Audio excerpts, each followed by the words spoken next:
नमस्कार. आजच्या आपल्या स्टोरीचे नाव आहे युक्ती भाग 1. कथा गरिमा पंकज. आई, तुला एक गोड बातमी सांगायची आहे. हो का बाळा? सांग ना, कोणती गोड बातमी आहे? मी आजी होणार आहे का? सरला देवीने उत्सुकतेने विचारले.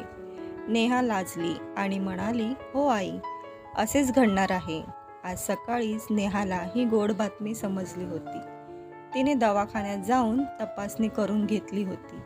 पती अभिनवनंतर तिने सर्वप्रथम तिच्या आईला ही आनंदाची बातमी सांगितली होती. ही बातमी ऐकून आईने आनंदाने उडी मारली. माझ्या बाळा, तू तुझ्यासारखाच गोड मुलीची आई होशील.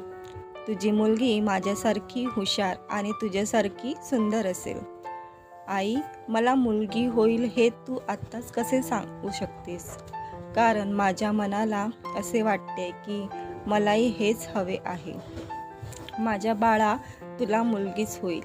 मी आत्ताच ही बातमी तुझ्या वडिलांना सांगते. नेहाने हसून फोन ठेवला आणि सासूबाईंना हाक मारली. सासूबाई, तुम्ही आजी होणार आहात. बाळा, काय सांगतेस काय? खरंच मला नातू होणार आहे. ते खूप छान बातमी दिलीस. मी कधीपासून याच दिवसाची वाट पाहत होते. सुखी राहा मुली. सासू तिला आशीर्वाद देऊ लागली. नेहा हसली आणि म्हणाली, सासूबाई, कशावरून नातू होईल? मुलगी होऊ शकते ना? बाळा, मला नातू हवा आहे आणि बघत राहा, नातूच होईल. आता तू स्वतःची खूप काळजी घ्यायला हवीस. जास्त वजन उचलू नकोस. आणि लीला येणार आहे की नाही काम करायला? हो सासूबाई, तुम्ही काळजी करू नका. ती नियमितपणे घरकाम करायला येते.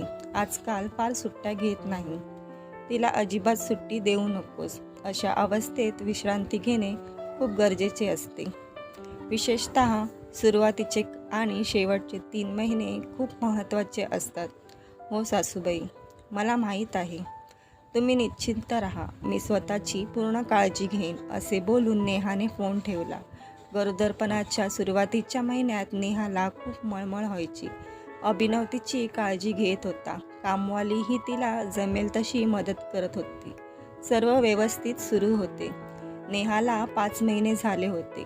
त्या दिवशी सकाळी ती बाल्कनीत उभी असताना तिला तिची आई गाडीतून उतरताना दिसली. तिच्या हातात एक मोठी बॅग होती. आई राहायला आली होती. आनंदाने नेहा खाली गेली. अभिनवही मागोमाग गेला. आईच्या हातातून सुटकेस घेऊन पायऱ्या चढत त्याने विचारले, आई, तुमच्या शिकवणी वर्गाचे काय होणार? येथे आलात तर मुलांना कसे शिकवणार? बेटा, हल्ली ऑनलाईन क्लासेस होतात, त्यामुळे मला वाटले की अशा अवस्थेत मी माझ्या मुलीसोबत असावे. तुम्ही खूप छान केले ताई. नेहालाही बरे वाटले आणि तिची काळजीही घेतली जाईल. हो बाळा, हाच विचार करून आले. पण आई, तुझ्याशिवाय तिथे बाबा सर्व सांभाळू शकतील ना? नेहाने शंका व्यक्त केली. बाळा, तुझ्या वडिलांना सांभाळायला त्यांची सूनबाई आहे. आता ती त्यांची सर्व कामे करते. मी घरी फक्त आराम करते. हो का?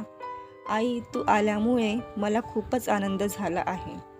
नेहा आज खूप खुश होती. आज कितीतरी दिवसांनी तिला आईच्या हातचे खायला मिळणार होते. नेहाची आई येऊन 10 दिवस झाले होते.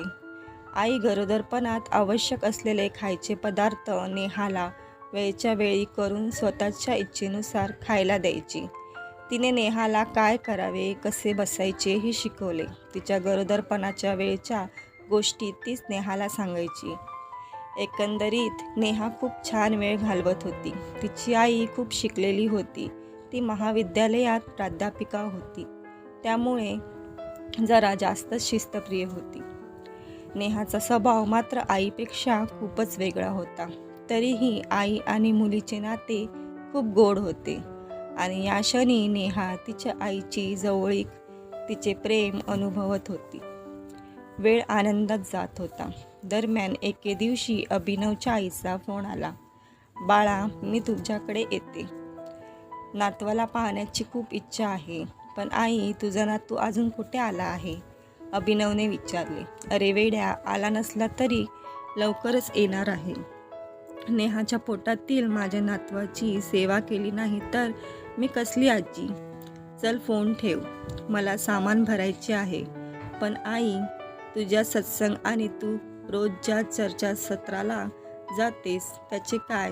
शिवाय तू खानावळही चालवतेस ना, ते सर्व सोडून तू इथे कशी काय राहू शकतेस? अरे बाळा, खानावळ चालवायला मी दोघांना पगारावर ठेवले आहे. माधुरी आणि निलय अशी त्यांची नावे आहेत. दोघेही चांगल्या प्रकारे खानावळ सांभाळतात. ही वेळ परत येणार नाही. चर्चासत्रात तर मी नंतरही सहभागी होऊ शकते. ठीक आहे आई, तू ये. नेहाची आईही आली आहे. तुला त्यांचीही सोबत होईल. त्या कधी आल्या? 15 दिवसापूर्वी. तू ये आता, मी फोन ठेवतो. अभिनवची आई 2 दिवसांनी आली. नेहाच्या आईने त्यांचे मनमोकळेपणाने स्वागत केले. अभिनवच्या आईनेही त्यांना मिठी मारली आणि सांगितले की फार छान झाले. या निमित्ताने आपल्यालाही एकत्र राहता येईल.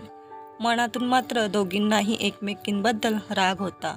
लवकरच हा राग उघडेपणे दिसू लागला. नेहाची आई सकाळी 5 वाजता उठून नेहाला फिरायला घेऊन जायची. हे लक्षात येताच अभिनवची आई 5 वाजण्यापूर्वीच उठू लागली आणि नेहाला योगा शिकवू लागली. फेरफटका मारण्याऐवजी नेहाने गर्भधारणे दरम्यान उपयोगी पडणारी काही आसने शिकवीत यासाठी त्या तिच्या मागे लागल्या. इकडे नेहाच्या आईला तिला तिच्यासोबत फिरायला घेऊन जायचे असायचे. कोणाचे ऐकावे आणि कोणाचे नाही असा संभ्रम नेहाला पडायचा. नेहाची आई नाराज झाली होती. ताई, ही माझी मुलगी आहे आणि मी तिला यावेळी फिरायला घेऊन जाणार आहे. ताई, पण ही व्यायामाची वेळ आहे. तुम्ही का समजून घेत नाही? मी माझ्या गरोदरपणात माझ्या सासूबाईंच्या सांगण्यावरून योगा केला. मग बघा कसा निरोगी मुलगा झाला, अभिनवची आई म्हणाली.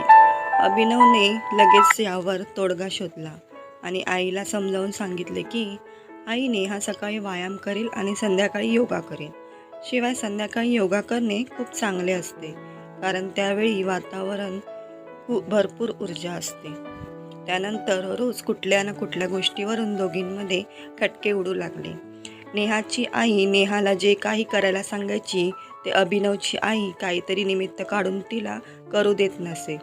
दोघेही नेहाच्या आवडीबद्दल बोलत असत, पण कुठेतरी त्यांचा हेतू एकमेकींना अपमानित करून स्वतःला वरचढ दाखवायचा असायचा.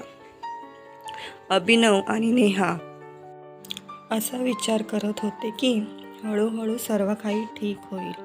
पण लवकरच त्यांच्या लक्षात आले की दोघींपैकी कुणीही कमीपणा घ्यायला तयार नव्हते. त्या दिवशीही उठल्यावर नेहाच्या आईने आपल्या मुलीच्या डोक्यावरून प्रेमाने हात फिरवला. तिला रस प्यायला दिला आणि म्हणाली, बेटा, अशा अवस्थेत गाजर आणि बीटाचा रस पिणे फायदेशीर असते. तेवढ्यात अभिनवची आई तिथे आली. अरे बेटा, असा रस पिऊन काही होणार नाही. डाळिंब, सफरचंद अशी कच्ची फळे सकाळी खावीत. त्यामुळे शरीराला फायबरसोबतच ताकदही मिळते. एवढेच नाही तर डाळिंब रक्ताची कमतरताही भरून काढते. हे ऐकून नेहा दोघांकडे बघतच राहिली. त्यानंतर दोघांकडील वस्तू घेऊन म्हणाली, या दोन्ही गोष्टी मला आवडतात. मी रसही पिईन आणि फळेही खाईन. तुम्ही दोघी बाहेर फिरून या, तोपर्यंत मी जरा आराम करते. तर मित्रांनो, युक्ती भाग 2 लवकरच येईल. स्टोरी आवडल्यास लाईक करा आणि